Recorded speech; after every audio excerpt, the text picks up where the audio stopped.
ایک دفعہ کا ذکر ہے کہ ایک جنگل میں ایک شیر رہتا تھا۔ شیر کو اپنی طاقت پر بہت غرور تھا۔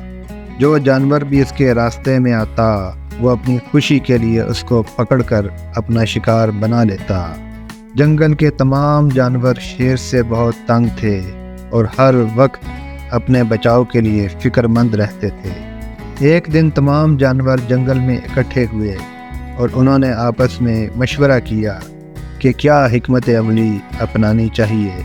ان میں سے بھالو بولا کہ اگر شیر ایسے ہی شکار کرتا رہا تو ایک دن ہم میں سے کوئی بھی یہاں نہیں بچے گا۔ شیر اپنی ضرورت سے زیادہ شکار کرتا ہے۔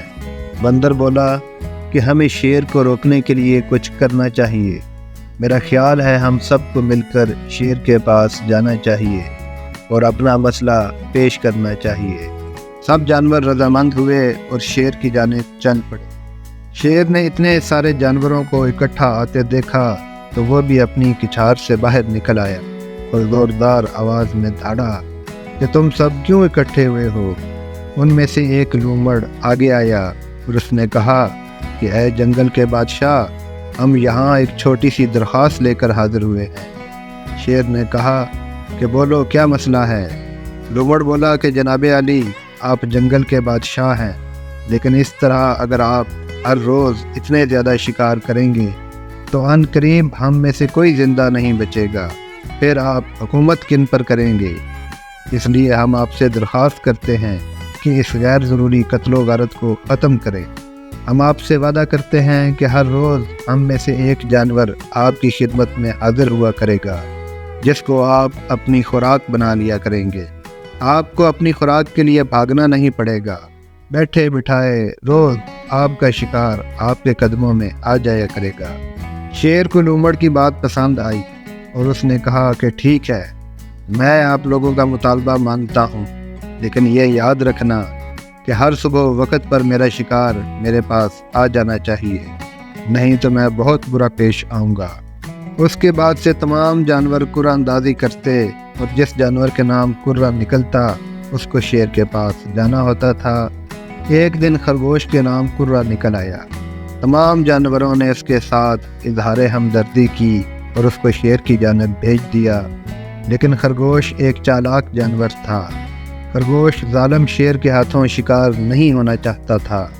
اس نے راستے میں ایک پرانا کنواں دیکھا۔ کنواں بہت گہرا تھا۔ اگر کوئی جانور اس کنویں میں گر جائے تو اس کا وہاں سے نکلنا ناممکن تھا۔ خرگوش کو ایک ترکیب سوجھی۔ خرگوش نے سارا دن کنویں کے پاس وقت گزارا۔ شام ڈھلے وہ شیر کی کچھار کی جانب چل پڑا۔ شیر جو صبح سے بھوکا بیٹھا انتظار کر رہا تھا، شام کو جب اس نے اپنی طرف ایک چھوٹے سے خرگوش کو آتے دیکھا تو اس کو انتہائی غصہ آیا۔ شیر اونچی آواز میں دھاڑتے ہوئے بولا، اوئے چھوٹے چوہے، تمہاری ہمت کیسے ہوئی اتنی دیر سے آنے کی؟ اور ان سب کی ہمت کیسے ہوئی اتنا چھوٹا جانور میری طرف بھیجنے کی؟ میں ان سب کو کھا جاؤں گا۔ خرگوش نے جواب دیا، اس میں میرا کوئی قصور نہیں ہے اور نہ ہی جنگل کے تمام جانوروں کا کوئی قصور ہے۔ میرے ساتھ اور خرگوش بھی تھے، لیکن جب ہم آپ کی جانب آ رہے تھے تو ہم نے راستے میں ایک کنویں سے پانی پیا تھا۔ وہاں ایک اور شیر نے ہم پر حملہ کر دیا۔ اس نے ان خرگوشوں کو کھا لیا۔ بڑی مشکل سے میں جان بچا کر آپ تک پہنچا ہوں۔ شیر نے کہا، کیا ایک اور شیر میرے جنگل میں؟ مجھے فوراً اس کے پاس لے جاؤ، میں ابھی اس کا علاج کرتا ہوں۔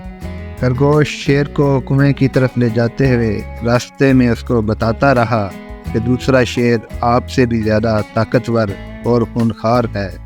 شیر غصے میں کنویں کی طرف آیا اور اس نے کنویں میں جھانکا۔ کنویں میں اس کو ایک اور شیر نظر آیا جو اس کی جانب غصے سے گھور رہا تھا۔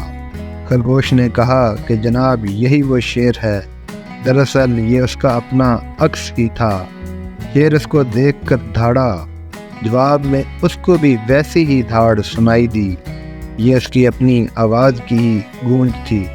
خرگوش نے شیر کو سمجھایا کہ اگر آج آپ نے اس شیر کا مقابلہ نہ کیا تو ان قریب یہ جنگل کا بادشاہ بن جائے گا۔ شیر جو غصے سے پاگل ہو چکا تھا، اس نے یہ سنتے ہی کنویں میں چھلانگ لگا دی۔ کنویں کے اندر سے پانی میں گرنے کی ایک دھڑاپ کی آواز آئی۔ شیر نے اس کنویں سے باہر نکلنے کے لیے بہت ہاتھ پاؤں مارے، لیکن سب بے سود رہا۔ شیر نے خرگوش سے مدد کی درخواست کی، مگر خرگوش نے اس کو یہ جواب دیا کہ جو دوسروں پر رحم نہیں کرتے ان پر بھی رحم نہیں کیا جاتا، اور یوں جنگل کی اس ظالم شیر سے جان چھوٹ گئی۔ کہانی اچھی لگی ہو تو چینل کو سبسکرائب ضرور کیجیے، کمنٹ سیکشن میں اپنی رائے کا اظہار کیجیے۔ شکریہ۔